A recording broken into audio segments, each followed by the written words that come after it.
Forever Summon? Now? For sure, there are a few good units in this Forever Summon roster. So today, I'll provide you information on the top 5 units you can choose from this Forever Summon, as well as units that will benefit your account if you're missing them. Just like Forever Equip Summons, you'll want to have a few options. This way, you'll have a better chance on getting a unit you need or want. Remember this. But why is Forever Summons important?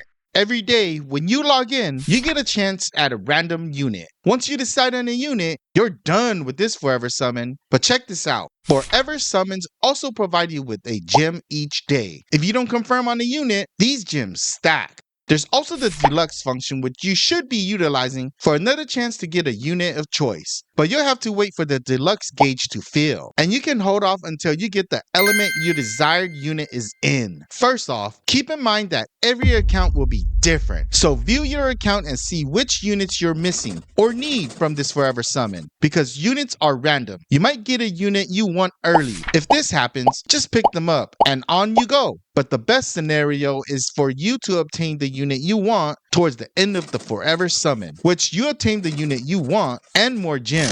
On the other hand, you may never even see the unit you're aiming for. Now, before we get to the top 5, let's view the honorable mentions first, which these units are still a good pick. Starting off with fire units, I say Charlotte is a good pick. Her slots aren't the best, but her arts are good. She increases all allies max HP by 30% and increases fire allies attack by 50% with her art. Her true art is what makes her good actually. She has an 80% chance to feint the enemy for 3 seconds. For 18 seconds, she increases all allies art damage by 100%. If the allies are not in any status conditions, increase their arts damage by 150% instead. She has more in the kit, but this is the most important parts. Next is Thetis. This guy dominated the tank meta for a long time since his release. Although he's not the best now, he's still a solid taunt tank. For sure, you'll want to get his true weapon to increase his damage resistance. The reason Thetis is so good is because he gains artgen when he takes damage. Vox is a good choice, but he shouldn't be priority because he's power crept. I'll probably wait to get this guy later on if you don't get the unit of choice you want. Granted, he shows up as a last chance unit towards the ending of Forever Summon.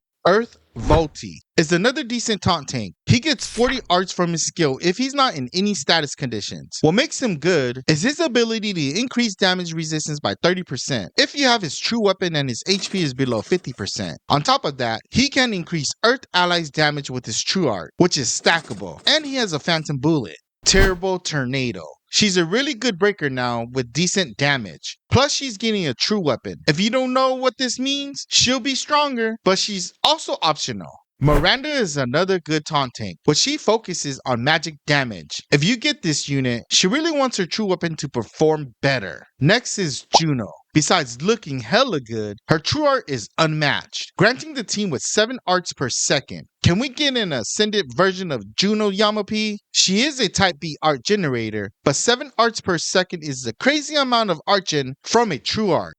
Emperor. The Awoken version. This guy is still used for hard content. This dude has an 8-second CT from his skill, which he gains 50 arts if he's not in any status conditions. If he is, he gets 30 instead. He also heals the team with his art and provides the team with 6 arts per second with his true art. For his passive, I'm not going to go through it, but this guy was my first unit of choice to bless. Good thing I didn't though.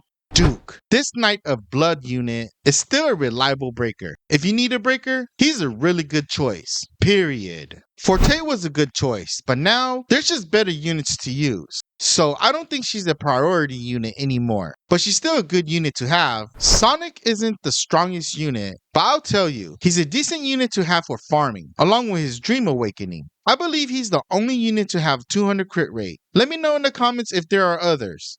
Garu shouldn't be your first choice, but he's also a good unit to farm with, which meeting his conditions, he hits really hard. Before getting into our top 5 units, I have a special announcement. 5 months. 5 hard months of grinding, day in and day out. When I started content, my goal is to help noobs or newer players become masters of Grand Summoners, build a positive community where we can all eat, sleep, and talk Grand Summoners, and provide you guys with content, especially for the individuals who really love the game. Thanks for all of your support, helping this channel get monetized within 5 months. 5 months! Words can't express my gratitude towards you all. With all of this being said, thank you. You guys are absolutely awesome. Like the video and subscribe if you haven't already. I'm here to stay, and I will continue making content for you guys. I promise. This channel is dedicated to you all. Alright, here's our top 5. At number 5, it's Saitama. He's a really good unit for nuking compositions. If you pick this guy up, crest farming will be much easier for you. But know that he does need help for certain stages, so stay tuned. I have something for you guys later. Number 4. Light Sistina. This unit has a 5-star support slot. She can increase allies' physical damage by 50% with her arts and has her Eisenstern mechanic from her true art, allowing her to heal the team with her physical equipment, providing all allies with 1000 HP and reduces enemies' physical resistance by 5%. Stackable, which during this time, her equipment has a 2-second CT, but the activation is only for 12 seconds. This chick can do some serious healing. Number 3 is Fire Orvel. Just like Light Sistina, Orvel gets Super Gramlu that increases his crit damage by 30% stackable, also having a 2-second CT with a 12-second activation, which increases his magic damage and attack by 100% with his true art. He also has a 100% crit rate and 3 arts per second if his HP is above 80%. This guy can dish out a good chunk of damage, but he needs some help with artgen, since he doesn't have any support slots. As an awoken unit, I say he's a good pick. Number 2. Mizuki the 12th has a lot of benefits. He cures and increases status conditions by 100% with his art to the whole team. For his true art, he reduces enemies' physical resistance by 60% and increases all allies with 50% HP or more with 4 arts per second. When he activates Third Eye, he increases all allies' arts, attack, and skill CT speed by 100%. He also has Hellfire resistance, and he will be a good unit to have in your inventory. Did I mention he has a 5-star support slot?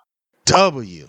At number 1, the best unit to get in Forever Summon, hands down, Heart. This dude doesn't need any introduction, but I'ma do it anyways. He increases art damage by 50% and reduces enemies' earth resistance by 30%. With his art, he heals the team's HP by 6% and increases their arts by 5 per second. If the allies are human, they get 7 instead. On top of this, he permanently increases all ally stats by 10%, capping at 30%. If you're missing a healer, this is the guy to get. He should be your priority unit if you don't have him. If you already have Heart, then just go down the line for order of importance. Actually, view your account on which unit row you're missing and go with that. Your account should consist of the following rows: a healer, DPS unit, tank, and supportive unit. For me, I'll be aiming for Fire Orvel, Light Sistina, or Emperor. If I don't get these units, I'll happily take the gems at the end of Forever Summon. Let me know if you guys have any questions. If you haven't already, watch the following video, so you know what to expect during the One Punch Man crossover. Should be appearing. Don't forget to like, subscribe, ring the notification bell so you don't miss out on future content. Stay grinding. Aim for the W, and you know what they call me.